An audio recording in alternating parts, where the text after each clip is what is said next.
मौजूदा समय में दुनिया का सबसे चर्चित जगह अगर कोई है तो वो है मिडिल ईस्ट, जो कि कई मोर्चों पर युद्ध लड़ रहा है और जहां से एक बहुत ही बड़ा और एक बहुत ही भयंकर सा युद्ध का आहट साफ सुनाई पड़ रहा है।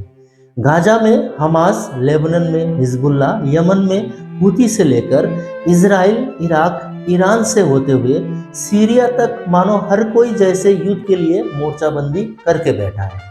तो क्या मिडिल ईस्ट हमेशा से ऐसा ही था? जी नहीं दोस्तों, ये सब शुरू हुआ ब्रिटेन और फ्रांस के बीच में हुई एक बहुत ही सीक्रेट एग्रीमेंट से, जहां पर ब्रिटेन और फ्रांस ने पूरा मिडिल ईस्ट का बंटवारा करके आपस में बांट लिया था। ये जो जॉर्डन, इराक, ईरान, लेबनान, ये सारे देशों में जो भी तनातनी अभी हम लोग देख रहे हैं, ये सारे तनातनी का जड़ इसी बंटवारे की वजह से ही है।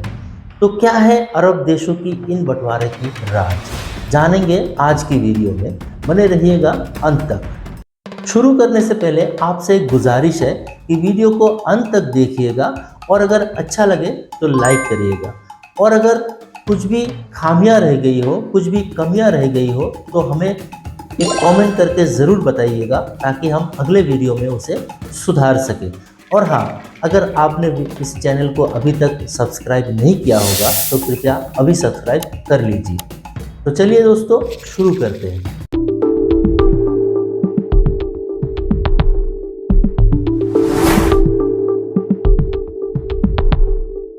नमस्कार दोस्तों, मेरा नाम फारूक अब्दुल्ला है और आप सबको मेरे चैनल अंधभक्त पर स्वागत है। दोस्तों, ये कहानी शुरू होती है पहला विश्व युद्ध से, जब मिडिल ईस्ट ऑटोमन साम्राज्य का हिस्सा था, जो कि धीरे धीरे खत्म हो रहा था, धीरे धीरे सिमट रहा था, और ब्रिटिश साम्राज्य का धीरे धीरे उदय हो रहा था, धीरे धीरे विस्तार हो रहा था। ब्रिटेन और फ्रांस ने ऑटोमन साम्राज्य का बहुत सारे हिस्सों में ऑलरेडी कब्जा कर चुके थे, क्योंकि मिडिल ईस्ट में ऑटोमन एक बहुत बड़ी ताकत थी। इसलिए यहाँ पर मुकाबला सीधा फ्रांस और ब्रिटेन के साथ ऑटोमन के थे। इसी कड़ी में ब्रिटेन के डिप्लोमेट मार्क साइक्स और फ्रांस के डिप्लोमेट जॉर्ज पिकट ने एक सीक्रेट मीटिंग किया और उन्होंने एक एग्रीमेंट पर साइन कर लिया, जिसके मुताबिक पूरा मिडिल ईस्ट का बंटवारा करके आपस में और अपने मित्र देशों के बीच बांट दिया गया। इस एग्रीमेंट को साइक्स पिकट एग्रीमेंट के नाम से जाना जाता है, जो कि 16 मई 1916 को बनाया गया था।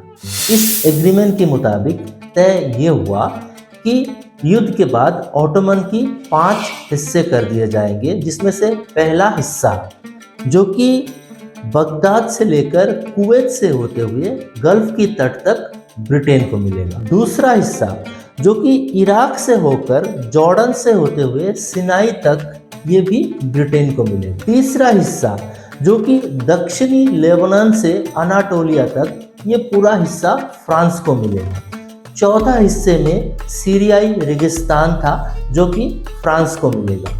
पांचवा हिस्सा यरूशलेम का था, जिसका बंटवारा होना संभव नहीं था, तो उसे इंटरनेशनल जोन माना गया। एग्रीमेंट के मुताबिक रूस को इस्तांबुल, बास्फोरस और रूसी सीमा से सटा हुआ पूर्व अनाटोलिया का 4 प्रांतों का कंट्रोल दे दिया गया।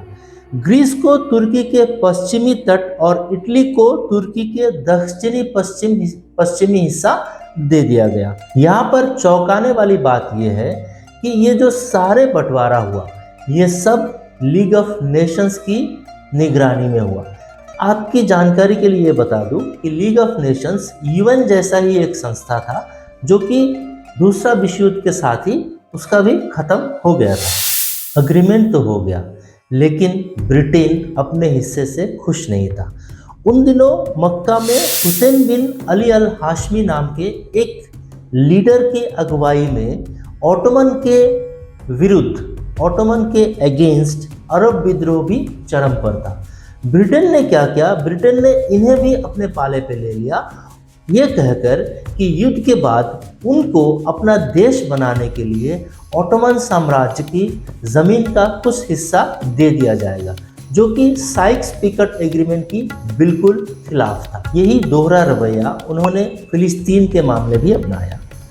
एक तरफ तो उन्होंने अरब को बताया कि फिलिस्तीन युद्ध के बाद उन्हें दे दिया जाएगा, वहीं पर यहूदियों को भी बताया कि युद्ध के बाद फिलिस्तीन में उन्हें एक देश बना के दे दिया जाएगा, जिन्हें बाल्फोर एग्रीमेंट के नाम से जाना जाता है, जो कि 2 नवंबर 1917 को ब्रिटिश फॉरेन सेक्रेटरी विदेश सचिव जेम्स बाल्फोर ने एक चिट्ठी के तौर पर जारी किया।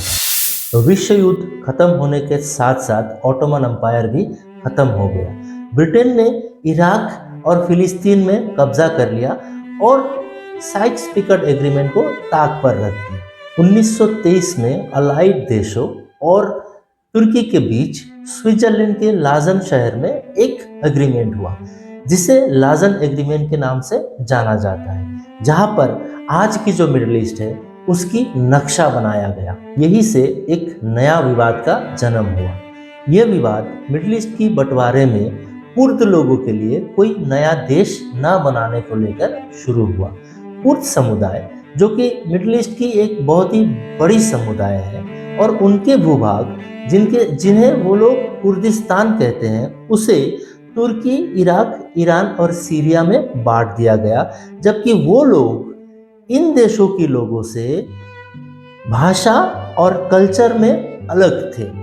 वहां से लेकर आज तक इन देशों में कुर्दिस्तान की मांग को लेकर अस्थिरता है। अंग्रेजों के समझौते ने कुवैत को एक नया देश बना दिया, जो कि पहले इराक का हिस्सा था। यही बंटवारा लगभग 67 साल बाद 1990 में एक युद्ध का कारण बना था। लाजन एग्रीमेंट के तहत सीरिया को तोड़कर लेबनान नाम के एक नया देश बनाया गया, जो कि पहले फ्रांसीसियों की कब्जे पे था। लेबनान में ज़्यादातर ईसाई लोग रहते थे, लेकिन फ्रांसीसियों ने क्या किया, यहाँ पर कुछ मुस्लिम इलाकों को भी शामिल कर लिया, जिससे वहाँ की आबादी 3 तरह की हो गई। एक तो शिया, दूसरा सुन्नी और तीसरा ईसाई। अब ये इससे क्या हुआ, इससे वहाँ पे असंतुलन बना और एक गृहयुद्ध का स्टार्ट हुआ। आप लोग सब जानते हैं कि 1975 से लेकर 1990 तक यहाँ पर सिविल वार छिड़ी रही। अब बात करते हैं मिडिल ईस्ट की सबसे बड़ा विवाद की, जो कि मिडिल ईस्ट के लिए नासूर बन गया है। बाल्फोर समझौते के तहत ब्रिटिश सरकार ने यहूदियों को लाकर फिलिस्तीन में बसाना शुरू कर दिया। 1919 से लेकर 1923 तक लगभग 35,000 यहूदियों को लाकर फिलिस्तीन में बसाया गया। इससे वहाँ पर रह रहे अरब मुसलमान और यहूदियों के बीच मतभेद बढ़ने लगे। यहूदियों ने अपने सुरक्षा के लिए वहाँ पर आर्मी बनाना शुरू कर दिया, जिस प्रोजेक्ट को आयरन वॉल के नाम से जाना जाता। सेकेंड वर्ल्ड वॉर के बाद 1947 में यूएन ने फिलिस्तीन की 2 हिस्सों में बांट दिया। पहला हिस्सा, जो कि फिलिस्तीनी जमीन का 55% का था, वो यहूदियों को दे दिया गया, और बाकी हिस्सा, जो कि 45% का था, वो फिलिस्तीनियों को दे दिया गया। तीसरा एक हिस्सा था, जो कि यरूशलेम का था, उसे किसी को नहीं दिया गया, वो इंटरनेशनल जोन घोषित कर दिया गया। 1948 के 14 मई को इजराइल ने खुद को एक देश घोषित कर दिया, और वहाँ से आज तक दोस्तों फिलिस्तीन में 4 बड़े बड़े युद्ध लड़ा जा चुका है। इस तरह ब्रिटेन के युद्ध के समय किए गए वादों ने मिडिल ईस्ट में एक ऐसा विवाद पैदा कर दिया, जो कि आज तक जारी है। मिडिल ईस्ट की बदहाली के एक महत्वपूर्ण और एक बहुत ही बड़ा कारण शिया और सुन्नी विवाद को माना जाता है। यमन में पिछले कई सालों से ये विवाद देखने को मिल रहा है। यहाँ पर 60% लोग सुन्नी हैं और 40% लोग शिया हैं। पिछले कई सालों से ये देश अस्थिर। सीरिया में भी शिया और सुन्नी विवाद चल रहा है। यहाँ पर बहुसंख्यक आबादी सुन्नी है, जबकि शासन सिया चला रहे हैं। इसी की चलते हुए यहाँ पर पिछले 12 सालों से युद्ध चल रहा है। यूनाइटेड नेशंस की ही माने तो लगभग 5 लाख से ज़्यादा लोग यहाँ पर अपनी जान गंवा चुके हैं और 50 लाख से अधिक लोग देश छोड़ के जा चुके हैं। सालों से बारूद के ढेर पर बैठा मिडिल ईस्ट कब शांत और स्थिर होगा ये तो भविष्य ही बताएगा। आशा करता हूँ आज की वीडियो आपको अच्छा लगा होगा। वीडियो को एक लाइक ज़रूर करिएगा और चैनल को सब्सक्राइब करना मत भूलिएगा। तो चलिए मिलते हैं अगले वीडियो में। तब तक के लिए सब लोग खुश रहे, आबाद रहे। नमस्कार।